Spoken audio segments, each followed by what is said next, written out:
దేవుని పరిశుద్ధ నామమునకు ఘనత మహిమ ప్రభావములు కలుగునుగాక. హల్లెలూయా.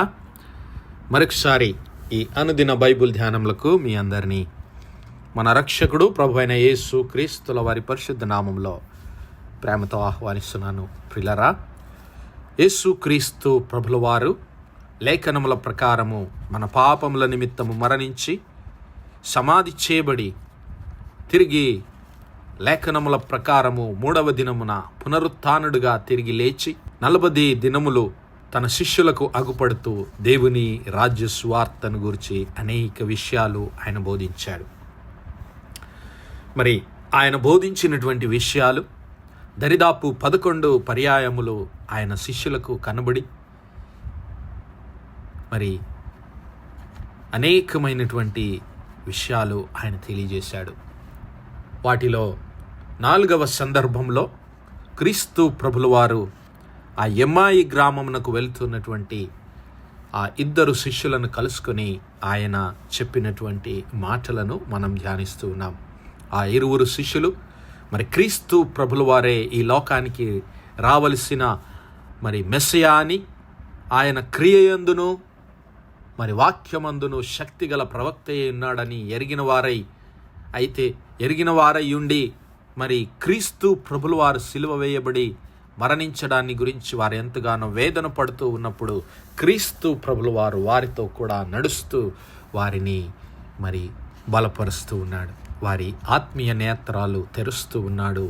మరి మోషే ధర్మశాస్త్రములోను, ప్రవక్తల గ్రంథములోను, కీర్తనలలోను తను గూర్చి రాసినటువంటి లేఖన భాగాలు వారికి వివరించాడు అని ఇక్కడ మనం చదువుకుంటున్నాం. లూకా సువార్త 24వ అధ్యాయము 25వ వచనములో అందుకు ఆయన యేసు క్రీస్తు ప్రభుల వారు ఆ శిష్యులతో ఇలాగంటున్నాడు: అవివేకులారా, ప్రవక్తలు చెప్పిన మాటలు నమ్మని మందమతులారా, క్రీస్తు ఇలాగు శ్రమపడి మహిమలో ప్రవేశించుట అగత్యము కాదా అని చెప్పి మోషేయు సమస్త ప్రవక్తలను మొదలుకొని లేఖనములన్నిటిలో తన్ను గూర్చిన వచనముల భావము వారికి తెలిపెను. క్రీస్తు ప్రభుల వారు వారిని గద్దిస్తూ ఉన్నాడు ఆ 2 శిష్యులను. ఎందుకు మీరు ఇంకా దేవుని ప్రవక్తల మాటలను నమ్మటం లేదు? ఎందుకు మీరు మందమతులుగా జీవిస్తూ ఉన్నారు? ఎందుకు ఇంకా అవివేకులుగా ఉంటూ ఉన్నారు?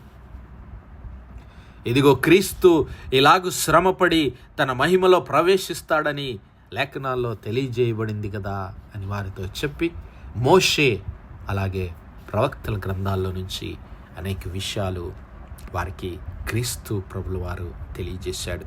మరి ప్రియులారా, మోషే రాసినటువంటి గ్రంథము, ధర్మశాస్త్ర గ్రంథము, ఆదికాండము, నిర్గమకాండము, లేవీకాండము, సంఖ్యాకాండము, ద్వితీయోపదేశకాండము, ఈ 5 పంచకాండములుగా పిలువబడుతున్నటువంటి ఈ 5 పుస్తకములలో క్రీస్తు ప్రభుల వారి విమోచన ప్రణాళిక, రక్షణ కార్యాన్ని గురించి దేవుడు అనేకమైనటువంటి సూచనలు, ఉపమానాలు, గురుతులు, ముంగుర్తులు మనకిచ్చాడు. మరి వాటిలో ఒకదాన్ని మనం ధ్యానించుకున్నాం. అరణ్యములో మోషే సర్పమును ఎలాగూ ఎత్తనో అలాగూ మనుష్య కుమారుడు ఎత్తబడవలెనని క్రీస్తు ప్రభుల వారు జ్ఞాపకం చేశాడు. ఎంతమంది అయితే ఆయన నామమందు విశ్వాసం ఉంచుతారో, ఆ పునరుత్థానుడిగా లేపబడినటువంటి క్రీస్తు ప్రభుల వారి నామమందు ఎంతమంది అయితే విశ్వాసం ఉంచుతారో వారందరూ నశింపక నిత్య జీవానికి వెళ్ళడానికి, నిత్య జీవాన్ని పొందుకున్నట్లు దేవుడు ఆయనను కల్వరి సిలువలో హెచ్చించాడు. మరణము నుంచి పునరుత్థానుడిగా ఆయనను లేపాడు. మరి యొక్క ఉపమానము లేదంటే మరి యొక్క గుర్తును మనం ధ్యానించుకుందాం. క్రీస్తు ప్రభుల వారు ఆయన ఈ లోకంలో ఉన్నప్పుడు మరి దేవుని ఆలయమును గురించి ఆయన మాట్లాడుతున్నాడు. మరి పాత నిబంధన గ్రంథ కాలంలో చూస్తే దేవుడు మోషేకు మరి పరలోకపు మందిరపు నమూనాను చూపించాడు. పరలోకపు గుడారాన్ని ఆయనకు చూపించి, ఇదిగో ఇది నేను మిమ్మల్ని కలుసుకునేటువంటి స్థలము, మీరు నా సన్నిధిలోనికి రావడానికి ఈ మార్గము, మరి నేను నీకు చూపిన విధంగా దేవుని మరి పరిశుద్ధ గుడారాన్ని నిర్మించవలెనని దేవుని మందిరాన్ని నిర్మించవలెనని పాత నిబంధన కాలంలో దేవుడు మోషేకు ఆజ్ఞ ఇచ్చాడు. అయితే కొత్త నిబంధన కాలంలో ఆ మందిరము నేనే, దేవుని ఆలయమును నేనే అని క్రీస్తు ప్రభుల వారు ఆయన తన శిష్యులకు తెలియజేస్తూ ఉన్నాడు. యోహాను సువార్త 2వ అధ్యాయం ఒకసారి చూద్దాం. యోహాను సువార్త 2వ అధ్యాయం మొదటి 11 వచనాల్లో క్రీస్తు ప్రభుల వారు ఆ గలిలయలోని కానాను పెండ్లి విందులో పాల్గొని నీళ్లను ద్రాక్షారసముగా మార్చి మరి మొదటి సూచక క్రియను చేసి తన మహిమను బయలుపరిచాడు. ఆ తర్వాత 12వ వచనం నుంచి అటు తర్వాత ఆయనయు, ఆయన తల్లియు, ఆయన సహోదరులను, ఆయన శిష్యులను కపెర్నహూమునకు వెళ్ళి అక్కడ కొన్ని దినములుండిరి. యూదుల పస్కా పండుగ సమీపించగా యేసు యెరూషలేమునకు వెళ్ళి దేవాలయములో ఎడ్లను, గొర్రెలను, పావురములను అమ్మువారును, రూకలు మార్చువారును కూర్చుండుట చూచి త్రాళ్లతో కొరడాలు చేసి గొర్రెలను, ఎడ్లన్నిటినీ దేవాలయములో నుండి తోలివేసి రూకలు మార్చువారి రూకలు చలివేసి వారి బల్లలు పడద్రోసి పావురములు అమ్మువారితో వీటిని ఇక్కడ నుండి తీసుకొని పొండి, నా తండ్రి ఇల్లు వ్యాపారపుటిల్లుగా చేయకుడి. Make not my father's house and house of merchandise. నా తండ్రి ఇంటిని ఒక వ్యాపారపుటిల్లుగా చేయొద్దు. నా తండ్రి ఇల్లు అనగా దేవుని ఆలయము, దేవుని మందిరము నా తండ్రి ఇల్లు అని చెబుతూ ఉన్నాడు. దేవుని ఆలయమును నిర్మించమని, దేవుని మందిరాన్ని నిర్మించమని దేవుడు ఆ సీనాయి కొండ మీద మోషేతో మాట్లాడాడు. నిర్గమాకాండము 25వ అధ్యాయంలో మనం ఆ విషయాలన్నిటినీ చూడగలుగుతాం. నిర్గమాకాండము మరి 25వ అధ్యాయంలో మనం చూసినట్లయితే ఆ విషయాలన్నీ దేవుడు మోషేకు తెలియజేశాడు. ఏ విధంగా మరి ఆ మందిరం ఉండాలి, దేవుని ఆలయము ఏ విధంగా ఉండాలి, ఎందుకు అది ఉండాలి, ఎందుకు అవసరమో దేవుడు చెప్పాడు. నిర్గమాకాండము 25వ అధ్యాయము, నేను వారిలో నివసించున్నట్లు వారు నాకు పరిశుద్ధ స్థలమును నిర్మించవలెను. నిర్గమాకాండము 25వ అధ్యాయము 8వ వచనములో దేవుడు అంటున్నాడు మోషేతో, నేను వారిలో నివసించున్నట్లు వారు నాకు పరిశుద్ధ స్థలమును నిర్మించవలెను. వారు నేను నీకు కనబరచు విధముగా మందిరము యొక్క ఆ రూపమును, దాని ఉపకరణములన్నిటినీ రూపమును నిర్మించవలెను. దేవుడు మోషేకు ప్రత్యేకమైనటువంటి ఆజ్ఞలిచ్చాడు. ఏ విధంగా ఆ మందిరము నిర్మించాలి, ఎందుకు ఆ మందిరము నిర్మించాలి, నేను వారిలో నివసించున్నట్లు ఆ మందిరాన్ని నిర్మించాలన్నాడు. మరి ఆ 25వ అధ్యాయంలో నిర్గమాకాండంలో మనం ఇంకా చదివితే ఆ యొక్క మందస్సము ఏ విధంగా చేయాలి, వారు తుమ్మకర్రతో ఒక మందస్సమును చేయవలెను. హల్లెలూయా. దాని మీద మేలిమి బంగారు రేకులు పొదిగించవలెను. దానికి 4 బంగారు ఉంగరములను పోసి మరి దానికి 4 కాళ్ళకు వాటిని వేయాలి. అలాగే తుమ్మకర్రతో మోతకర్రలను చేసి వాటికి బంగారు రేకులను చేయాలి. ఇదిగో మరి ఆ మందస్సములో నేను నీకిచ్చు శాసనములో ఉంచవలను.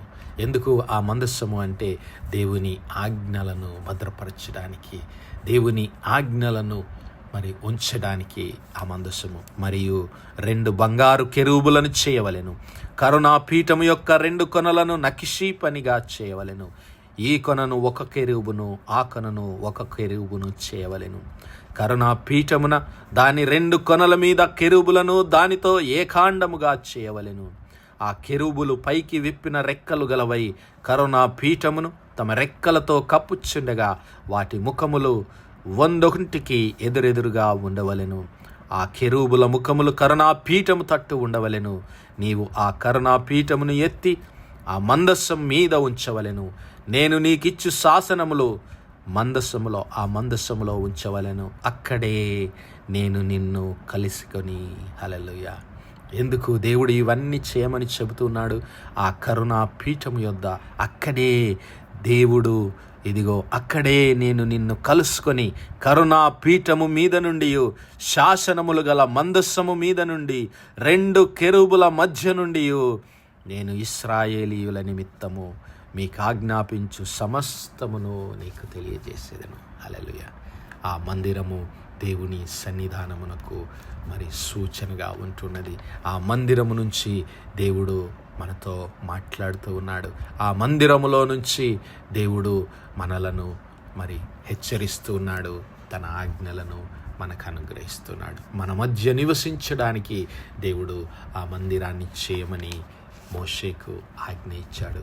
అయితే ఇక్కడ యోహాను సువార్తలో క్రీస్తు ప్రభుల వారు దేవుని మందిరమునకు వచ్చినప్పుడు, వ్యాపారపుటిల్లుగా చేయబడినప్పుడు ఆయన ఎంతో దుఃఖంతో, మరి ఎంతో బాధతో, ఎంతో మరి ఆయన ఆసక్తి కలిగిన వాడై, దేవుని మందిరాన్ని గురించి ఆసక్తి కలిగిన వాడై అక్కడ ఉన్నటువంటి మరి ఆ యొక్క రూకలో మార్చువారిని, పావురములు అమ్మువారిని, గొర్రెలు ఎడ్లు అమ్మువారి వారందరినీ చెదరగొట్టి క్రీస్తు ప్రభుల వారు దేవుని మందిరాన్ని శుద్ధి చేయడం మనం చూస్తూ ఉన్నాం. అందుకే యోహాను సువార్త 2వ అధ్యాయం 17వ వచనంలో ఆయన శిష్యులు, నీ ఇంటిని గూర్చిన ఆసక్తి నన్ను భక్షించుచున్నది అని వ్రాయబడి ఉన్నట్టు జ్ఞాపకము చేసుకొనిరి. ప్రియులారా, యేసు క్రీస్తు ప్రభుల వారు మరి దేవుని మందిరాన్ని శుద్ధి చేయడానికి, దేవుని మందిరమును మరి మన యొద్దకు తీసుకొని రావడానికి, దేవుని సహవాసాన్ని మన యొద్దకు తీసుకొని రావడానికే ఆయన దేవుని ఆలయముగా, దేవుని మరి సహవాసాన్ని మనకు తీసుకొని వచ్చాడు. అందుకే ఆయన అన్నాడు, ఇదిగో నీవు ఈ కార్యాలు చేస్తున్నావు, నీవు ఏం అధికారం కలిగి ఉన్నావని యూదులు ఆయన అడిగినప్పుడు యేసు ఈ దేవాలయము అంటూ ఉన్నాడు. ఈ దేవాలయమును పడగొట్టుడి, 3 దినములలో దానిని లేపుదును అనగా క్రీస్తు ప్రభుల వారు తన దేహమును గూర్చి దేవాలయముగా ఆయన వారికి తెలియజేస్తున్నాడు. ఆయన దేహము అనగా క్రీస్తు ప్రభుల వారి యందు దేవుడు నివసిస్తూ ఉన్నాడు.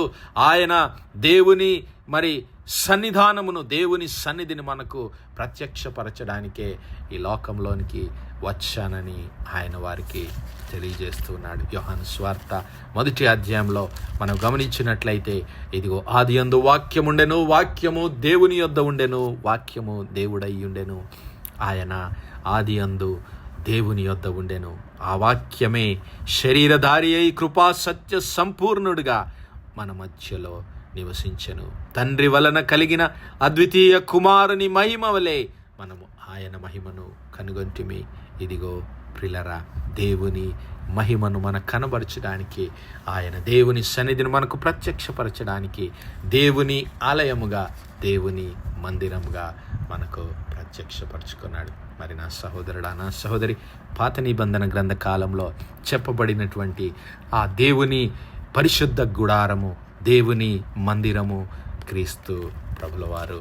మరి ఆ క్రీస్తు ప్రభుల వారు నిన్ను నన్ను శుద్ధి చేసి, నిన్ను నన్ను దేవుని ఆలయంగా మార్చడానికే ఆయన శ్రమపడి కల్వరి శిలువలో మరణించి పునరుత్థానుడిగా తిరిగి లేచి మనలను దేవునికి పరిశుద్ధ స్థలముగా చేశాడు. మరి ఆయన నీ హృదయంలో చేర్చుకుంటే నీవు దేవుని నివాసమునకు అర్హుడవవుతావు, యోగ్యుడవవుతావు. అట్టి కృప, అట్టి ధన్యత దేవుడు మనందరి జీవితాల్లో దయచేయనుగాక. ఆమేన్, ఆమేన్, ఆమేన్. ప్రార్థించుకుందాం. పరిశుద్ధుడా, మహోన్నతుడా, సర్వాధికారివైన తండ్రి, అత్యున్నత సింహాసనంపై ఆసీనుడైన మా ప్రియ ప్రభువా, చిమగలిగిన మా దేవా, కృపా కనికరములు గల మా తండ్రి, సూర్యోదయం మొదలుకొని ఇంత మటుకు ప్రభువా మీ చల్లని రెక్కల నీడను భద్రపరిచి మరొకసారి మీ ప్రియ కుమారుడు మా ప్రభువైన యేసు క్రీస్తుల వారి పరిశుద్ధ నామములో దేవా మీ కృపా సన్నిధానంలో ప్రార్థించడానికి సజీవ లెక్కలించిన తండ్రి, మీకు స్తుతులు స్తోత్రాలయ్యా. దీనిమెల్లా మీ యొక్క పరిశుద్ధాత్మ సహాయం, నడిపింపు, ఆదరణ, సహవాసాన్ని మాకు అనుగ్రహించిన దేవా మీకే స్తుతులు స్తోత్రాలు తండ్రి. అవునయ్యా, మీ ప్రియ కుమారుడైన యేసు క్రీస్తు ప్రభుల వారి ద్వారా మేమందరము మీకు పరిశుద్ధ స్థలముగా, మీ ఆలయములుగా చేయటానికి, మా పాపములన్నిటిని తీసివేసి తన పరిశుద్ధ రక్తము చేత మమ్మల్ని శుద్ధీకరించి మీ ఆలయములుగా మమ్మల్ని చేసినటువంటి మీ ప్రియ కుమారుడైన యేసు క్రీస్తు ప్రభుల వారి నామంలో మీకే సమస్త మహిమ, ఘనత, ప్రభావాలు చెల్లిస్తూ మరొకసారి మీ సన్నిధానంలో వేడుకుంటున్నాం అయ్యా. ఈ వర్తమానాలు వినిచున్న మా ప్రియ బిడ్డల కుటుంబాలన్నిటిని దీవించి ఆశీర్వదించండి.